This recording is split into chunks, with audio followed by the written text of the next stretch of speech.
Hey guys, I just wanted to give you a quick tip. I've been using ketchup bottles for holding wood glue, and it's been working out really well. I'm just using some tight bond right here, internal, external, water resistant, blah, blah, blah. Stronger than wood, all that jazz. So the ketchup bottle works really well as a dispenser, and a few good reasons for it. Look at how much glue is all over this. It doesn't matter. This has been sitting out for like over 24 hours. All gooped up, comes right open. Doesn't get clogged like a normal wood glue dispenser. On top of that, that little membrane they add to these on modern ketchup bottles, it prevents it from drying out inside. I mean, this works fantastic. I suspect in the future wood glue will have a dispenser more similar to this, but hey, get a head start because this works really well compared to your typical dispensers, which of course always dry up on the top and then they clog down the channel, and what a hassle. So for filling this, I basically just pour it in a thin ribbon until it's full. Only takes a minute. And I'll show you how I apply it. I'm doing a glue up here. This is all Lumber Liquidators utility oak that I have extra. This is a big pile. It's a lot of this stuff is stuff that is so bad it couldn't even be used for floors. However, you can see right here, glues up just fine. And yeah, like some flaking and all kinds of issues with these pieces. I couldn't possibly use these for a floor. And I probably couldn't even use them for a countertop or anything like that. However, these pieces in particular are going to be on the side. They're going to be right here. And so it really doesn't matter how bad their condition is because there's nothing against it. It's really just a facade of sorts. You might be wondering about this piece right here. This is a kegerator project. Some interesting points. All of this sort of veneer-looking stuff is actually 1/4-inch oak that I milled from the property. This whole thing is built out of oak that I had milled. You know, I cut down some oak trees and I milled them up, and then I made these thin panels by doing about probably about 1/2 inch runs, and then I planed them down to about 1/4 inch, and I cut them on an angle and then glued them together at that point. Something did go wrong with this though. It got wet, like really wet, and then the wood expanded and buckled, and you know how it goes. So real pain in the butt, and it set me back quite a ways on the project because then I had to kind of refit things. So I am going to do a video on how this kegerator turns out, but things have kind of been going wrong turns and that sort of thing, so it's a little bit set back, but still it looks pretty cool, right?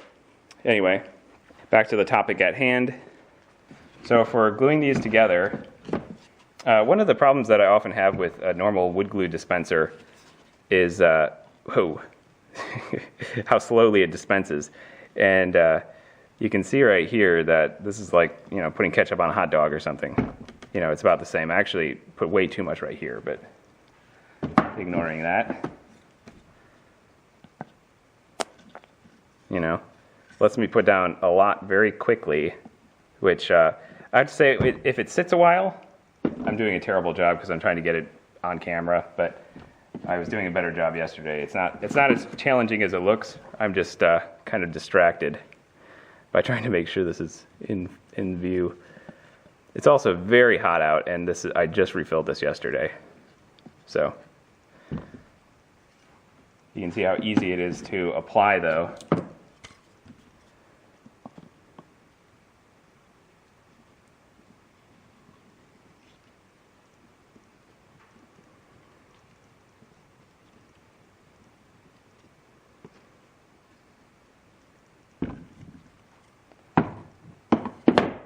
So yeah, this dispenses really easily in warm weather.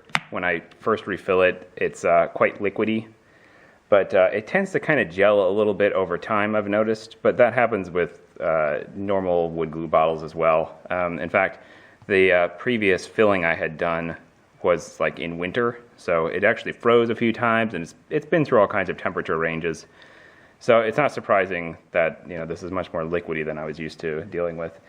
Anyway, I know you can have a little bowl and use a popsicle stick and muck around with the wood glue and use it sparingly, but wood glue is not that expensive, and I like to be able to dispense it pretty quickly.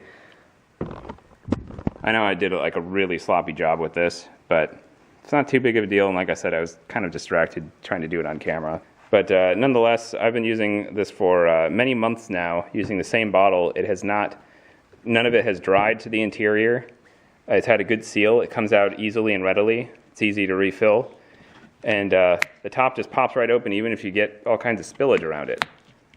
So save yourselves a ketchup bottle and try it out yourselves and let me know if you like how it works out. In case you're wondering about how these glue-ups come together and what they end up looking like, I use them for my benches, which are all full of stuff, but you can see it turns out like this. Pretty much looks like a wood floor. And what I generally do is a quick run with my hand planer, my electric automatic hand planer, and then I do a radial sanding, and then I put a couple coats of polyurethane on there. I don't even bother staining usually. I don't think I even stain these. That's another thing. You don't necessarily need to use stain. Polyurethane already has a bit of a gold color. Even the most transparent ones they advertise still have a bit of a gold kind of amber color to them. So they turn out looking like wood floor. And I have, I don't know, a couple thousand pounds of utility oak laying around still. So every time I get an opportunity, I go ahead and use it for anything I can think of pretty much. Shelves, countertops, whatever. And I think it always turns out pretty nicely. So if you found that helpful, please like and subscribe.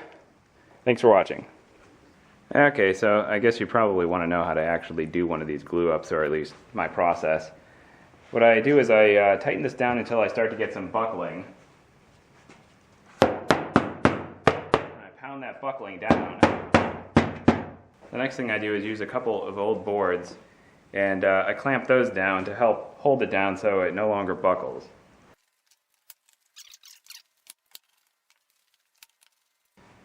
And I can still see some gaps here, so I know I still have to tighten this down a bit more.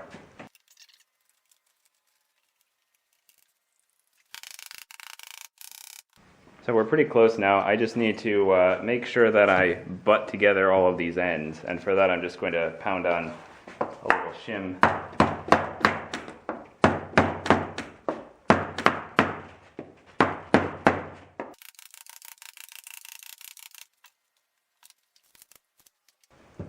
So this is about as good as I'm going to be able to get this, unfortunately.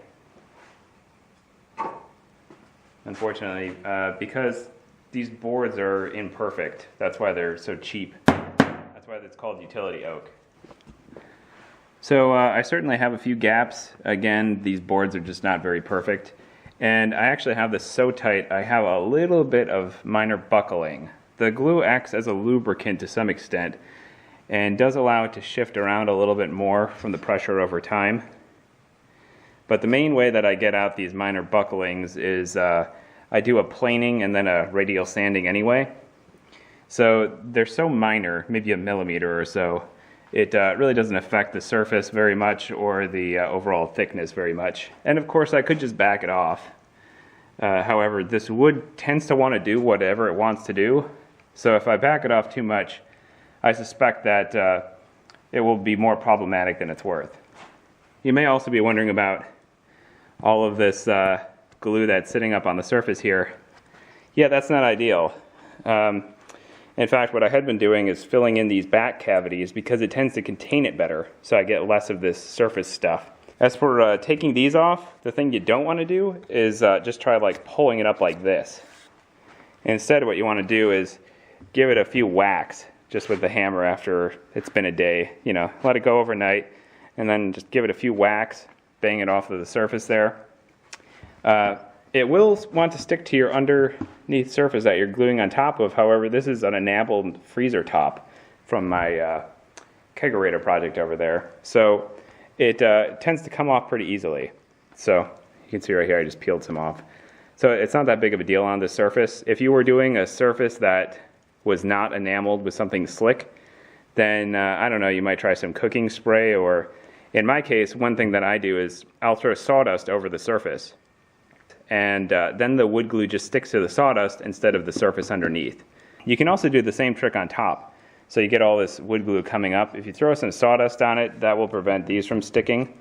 It'll just stick to the sawdust instead. I've done that as well, but it's such a minor sticking that I'm not too worried about it. You can see these clamps have been used over and over and over for these kinds of glue ups for years now. And again, it just kind of peels off of this surface because it's just some aluminum. It doesn't really stick that well to it. So I recommend surfaces that can be cleaned pretty easily and where the glue can just peel off. But if you have to use a nice rough wood surface underneath, throw some sawdust down first. It'll save you some trouble. Same with these. Throw some sawdust right over the area you're going to put this on top of, and that'll save you some headache. Hope you found that helpful.